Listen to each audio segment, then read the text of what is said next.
जय हिंद एवरीवन। मेरा नाम है नेहा सिंह और आप हैं हमारे चैनल ऑनलाइन करियर एकेडमी पर।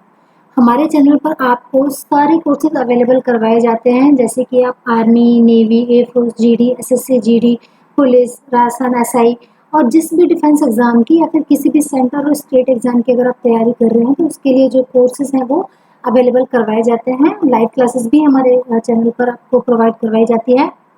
तो ज़्यादा से ज़्यादा आप जुड़िए, रजिस्टर करिए अपने आप को और जो इम्पोर्टेंट क्वेश्चंस और जो कोर्सेज आपको प्रोवाइड करवाए जा रहे हैं उनका लाभ उठाइए। तो चलिए आज का हम शुरू करते हैं। आज हमारे पास टोटल आज के लेक्चर में वी हैव 30 क्वेश्चंस, तो हम इनको कवर करेंगे। और ये 30 क्वेश्चंस वो 30 क्वेश्चंस हैं जो इम्पोर्टेंट एग्जाम्स में आए हुए हैं या फिर आपको आने की बहुत ही ज़्यादा जिनकी प्रोबेबिलिटी बनती है। चलिए फिर लेट्स स्टार्ट। देखिए फर्स्ट क्वेश्चन क्या कहता है, सिंधु घाटी सभ्यता के लोग किससे परिचित नहीं थे। तो देखिए सिंधु घाटी सभ्यता के जो लोग थे वो किससे परिचित नहीं थे, तो वो थे लोहा से परिचित नहीं थे। देखिए उनके टाइम पर सोना बनता था, उनके टाइम पर चांदी से भी वो नोन थे, तांबा भी उस टाइम पर पाया गया है। जो अवशेष मिले हैं उनके अनुसार हम कह सकते हैं कि सिंधु घाटी सभ्यता के लोग तांबा, चांदी व सोना इन तीनों से अवगत थे, परंतु लोहे का उनको ज्ञान नहीं था। आयरन जो आया है वो लेटर वैदिक काल में आया है, तो उससे पहले इसका लोहे का ज्ञान उनको नहीं था। चलिए नेक्स्ट क्वेश्चन हमारे पास क्या कहता है, ओके, निम्न में से कौन सा एक युग्म सही सम्मिलित नहीं है। तो देखिए पहला ऑप्शन क्या कहता है, लोथल जो कि व्यापारिक गतिविधियों का केंद्र था। आपको बताना क्या ये सही है या ये गलत है। दूसरा कालीबंगा, अनुष्ठानिक अग्निवेदियों की कतारें मिली है यहाँ से। और चुनहुदड़ो जो जहाज निर्माण उद्योग मिला है यहाँ से। लोथल जो कि वाहन निर्माण उद्योग मिला है यहाँ से। तो आपको बताना है इनमें से कौन सा एकदम सही नहीं है, मतलब कि कौन सी ऐसी वो साइट है जहाँ से जिसके सामने जो ऑप्शन लिखा है वो वहाँ का नहीं है। तो इस क्वेश्चन का सही आंसर हो जाएगा C is the correct answer. Okay, देखिए लोथल से जो है वो व्यापारिक गतिविधियों का केंद्र मिला है। लोथल एक ऐसा केंद्र था जहाँ से व्यापार होता था, जहाँ से सामान का आदान प्रदान किया जाता था। तो वहां से जो अवशेष मिले हैं उनके अनुसार ये कहा जा सकता है कि लोथल वाज अ ट्रेड जो प्लेस कह सकते हैं इसको। सेकंड हमारे पास है कालीबंगा। कालीबंगा जो है वो राजस्थान के हनुमानगढ़ का जो एरिया है वो कालीबंगा में आता था। यहाँ पे अनुष्ठानिक अग्निवेदियों की कतारें मिली हैं। थर्ड ऑप्शन जो चुनहुदड़ो है, यहाँ से जहाज निर्माण उद्योग नहीं मिले हैं। जहाज निर्माण उद्योग यहाँ से नहीं मिले हैं। ठीक है, आप लोग मुझे सर्च करके बताइए कि जहाज निर्माण उद्योग कहाँ से मिले हैं। ओके, चलिए लोथल से वाहन निर्माण उद्योग मिले हैं, तो ये भी करेक्ट आंसर है। क्वेश्चन नंबर 3, कालीबंगा किस प्रदेश में विद्यमान है। तो देखिए अभी मैंने आपको बताया था कालीबंगा कहाँ पर है, राजस्थान के हनुमानगढ़ डिस्ट्रिक्ट में है। तो इस क्वेश्चन का आंसर क्या हो जाएगा, राजस्थान। ओके, राजस्थान का हनुमानगढ़ डिस्ट्रिक्ट। क्वेश्चन नंबर 4 क्या कहता है हमारे पास, सिंधु घाटी के लोग किसकी पूजा करते थे। सिंधु घाटी के लोग जो है वो किसकी पूजा करते थे, तो वो पूजा करते थे पीपल के पेड़ की। वहाँ के जो अवशेष मिले हैं, जो कुछ जो चीजें वहां से मिली है वहाँ के एक्सकेवेशन में, उसके अनुसार हम ये बता सकते हैं कि सिंधु घाटी सभ्यता के जो लोग हैं वो किसकी पूजा करते थे, पीपल के पेड़ की। नीम के पेड़ की नहीं करते थे, बरगद के पेड़ की भी नहीं करते थे और सागौन के पेड़ से भी वो अवगत नहीं थे। तो किसकी पूजा करते थे, पीपल के पेड़ की। ओके, चलिए नेक्स्ट क्वेश्चन क्या कहता है हमारा, सिंधु घाटी सभ्यता स्थल बंदरगाह था। सिंधु घाटी सभ्यता पर जो एक बंदरगाह है वो कौन सा था। क्या वो मोहनजोदड़ो था, क्या वो चिरान था, क्या वो लोथल था, या क्या फिर वो रंगपुर था। तो देखिए जो बंदरगाह था वो था Lothal. Okay, yes, Lothal is the right answer. Question number 6, next question क्या कहता है, कौन से स्थल आधुनिक गुजरात में स्थित है। कौन से स्थल आधुनिक गुजरात में स्थित है। तो देखिए हमारे पास ऑप्शंस है हड़प्पा, लोथल, रंगपुर, बनावली, भगवतराव एंड रोपड़। तो इस क्वेश्चन का जो सही आंसर होगा वो होगा ये। गुजरात में अभी फिलहाल कौन कौन से जगह है जो स्थित है, देखिए लोथल, रंगपुर एंड भगवतराव, ये तीनों जो जगह है ये गुजरात में आती है आज। ओके, नेक्स्ट क्वेश्चन, सिंधु सभ्यता के घर किसके बने हुए थे। सिंधु सभ्यता के घर जो है वो किसके बने हुए थे, तो वो बने हुए थे पक्की ईंटों के। पक्की ईंटों के अवशेष मिले हैं, तो इससे हमें ये पता लगता है कि वहाँ के लोगों को ईंटों को पकाने की जो पद्धति है वो उसको वो जानते थे। ओके, क्वेश्चन नंबर 8, महान स्नानागार मतलब कि बहुत बड़े बड़े ब्रॉड बाथरूम्स जो मिले हैं वो कहाँ से मिले हैं? सिंधु घाटी सभ्यता के किस स्थान पर पाए गए हैं? तो वो कौन से स्थान पर मिले हैं? तो वो हमें मिले हैं मोहनजोदड़ो पर। ओके, मोहनजोदड़ो में एक बड़े स्नानागार मिले हैं, जिससे ये पता चलता है कि उस समय कोई ऐसी प्रथा रही होगी जिससे सामूहिक स्नान का हमें अंदाजा लगाया जा सकता है। क्वेश्चन नंबर 9 क्या कहता है? मोहनजोदड़ो कहाँ स्थित है? मोहनजोदड़ो फिलहाल कहाँ स्थित है? तो मोहनजोदड़ो इज इन पाकिस्तान, लड़काना पाकिस्तान में। Okay, next question, question number 10 क्या कहता है? आर्य भारत में कहाँ से आए थे? आर्य जो आए थे वो भारत में कहाँ से आए थे? तो वो आए थे मिडिल ईस्ट से, मिडिल एशिया से, मध्य एशिया से आए थे आर्य। ओके, क्वेश्चन नंबर 11 क्या कहता है? सबसे पुराना वेद कौन सा माना जाता है? ऋग्वेद, सामवेद, यजुर्वेद और अथर्ववेद, इन चारों में से आपको बताना है कि which one is the oldest Veda. Okay, तो इसका आंसर हमारे पास जो होगा वो है Rigveda. Rigveda is the oldest Veda, सबसे पुराना वेद कौन सा है? ऋग्वेद। क्वेश्चन नंबर 12, किस फसल के का ज्ञान वैदिक काल के लोगों में नहीं था? कौन सी फसल का ज्ञान जो है वैदिक काल के लोगों में नहीं था? तो वो क्या वो जौ था, गेहूं था, चावल था या तंबाकू? किसके बारे में वैदिक काल के जो लोग हैं वो नहीं जानते थे? तो आप इसका अंदाजा भी लगा सकते हैं कि वो तंबाकू के बारे में नहीं जानते थे। आप मुझे बताइए थे कि तंबाकू जो है उसको इंडिया में सबसे पहली बार किसने इंट्रोड्यूस किया था? तो वो इंट्रोड्यूस किया था पोर्टुगीज ने। जो पुर्तगाली जो आए थे इंडिया में 1498 में आए थे, जो 1498 में Vasco D gamma first time India आया था, तो उसके बाद जो और पुर्तगाली आए थे उन्होंने तंबाकू को लेके आए थे वो इंडिया में। इसी तरह आलू भी वही लेके आए थे। क्वेश्चन नंबर 13, प्रसिद्ध विद्वान मैक्स मूलर किस देश का निवासी था?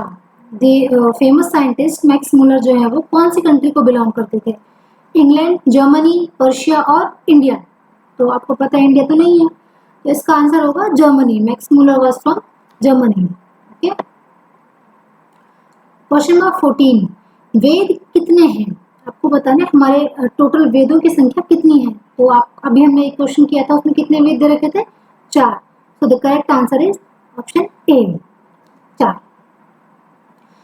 15 क्वेश्चन क्या कहता है? कौन सा वेद नहीं है? अब आपको इनमें से बताना है कौन सा जो एक है वो वेद का पार्ट नहीं है, कुछ और है। ओके, ऋग्वेद, यजुर्वेद, उपनिषद और अथर्ववेद। बताइए, आपको टाइम देती हूँ मैं। इस क्वेश्चन को देख के आप बिल्कुल लॉजिकल भी होके भी क्वेश्चन का आंसर दे सकते हैं। बहुत ही सिंपल सा है। देखिए, ऋग्वेद भी है, यजुर्वेद भी है, अथर्ववेद भी है। इन तीनों के नाम में ही वेद लिखा हुआ है, किसमें नहीं लिखा हुआ? उपनिषद। तो उपनिषद जो है वो वेद नहीं है। ओके, तो option C is the right answer. Question number 16 क्या कहता है?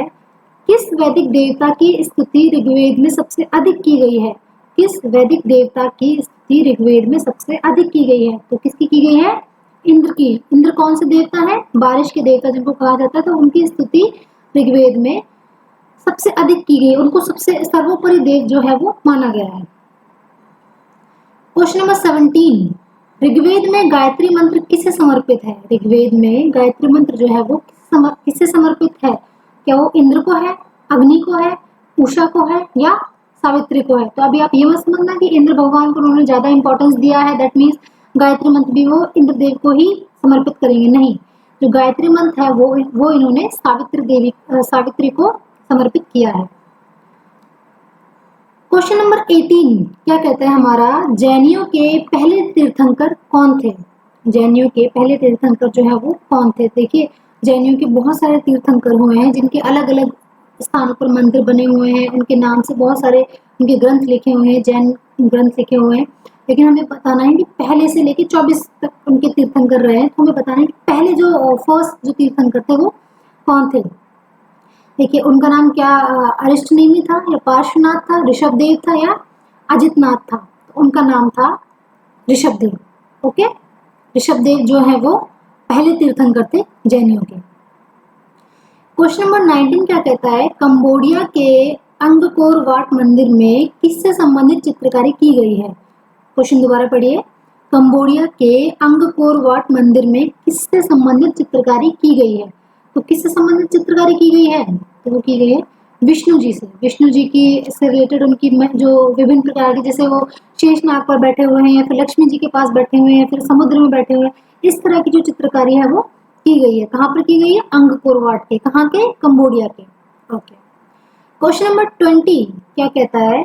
अजंता की गुफाएं। देखिए इसके पहले तो आपको ये पता होना चाहिए अजंता की गुफाएं कहाँ है, तो वो है महाराष्ट्र में। ओके।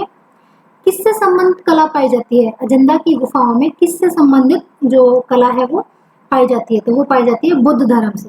देखिए अजंता की गुफाओं में बुद्ध धर्म से रिलेटेड बहुत सारे स्कल्पचर मिले हैं, बहुत सारी पेंटिंग्स मिली हैं, तो हम आराम से ये आइडिया लगा सकते हैं कि वहां पर बुद्ध धर्म जो है, बौद्ध धर्म जो है, उसका आधिपत्य ज्यादा रहा होगा अपने समय में। नेक्स्ट क्वेश्चन, क्वेश्चन नंबर 21 क्या कहता है? महावीर स्वामी किस क्षत्रिय राजवंश से संबंधित हैं? महावीर स्वामी जो है वो किस क्षत्रिय राजवंश से संबंधित है? तो वो है जांत्रिक। जांत्रिक एक वो क्षत्रिय राजवंश था, उससे संबंधित है महावीर स्वामी। क्वेश्चन नंबर 22 क्या कहता है?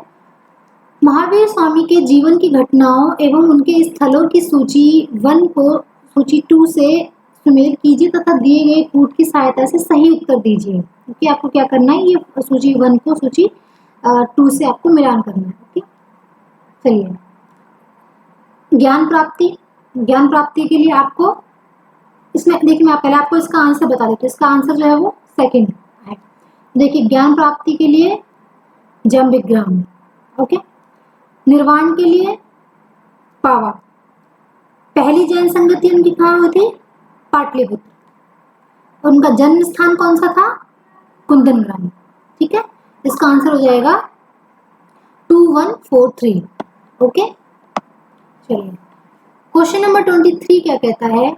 जैन गुफाओं को स्वामी महावीर से पहले क्या कहते थे? जैन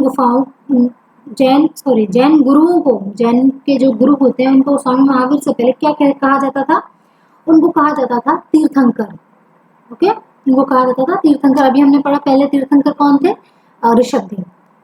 क्वेश्चन नंबर 24, निम्न में से कौन सा कथन जैन धर्म के बारे में गलत है? ठीक है, ओके। फर्स्ट क्या कहता है? जैन धर्म के 24 तीर्थंकर हुए। सबसे पहले ऋषभदेव व अंतिम वर्तमान महावीर थे। ये हमने अभी पढ़ा। ओके, उसके बाद 23वें तीर्थंकर पार्श्वनाथ थे। देखिए ये, ओके, वापस रिपीट करते हैं क्वेश्चन को। कौन सा कथन जैन धर्म के बारे में गलत है? इसमें ऑप्शन 1 क्या दे रखा है? जैन धर्म के 24 तीर्थंकर हुए हैं, पहले ऋषभदेव व अंतिम वर्तमान महावीर थे। तो ये जो कथन है वो सही है, ऑप्शन सही नहीं है, कथन सही है। 23वें तीर्थंकर पार्श्वनाथ थे, ये भी कथन सही है। त्रिरत्न सिद्धांत व 5 व्रत मुख्य शिक्षा है। त्रिरत्न सिद्धांत व 5 व्रत मुख्य शिक्षा है, ये भी कथन सही है।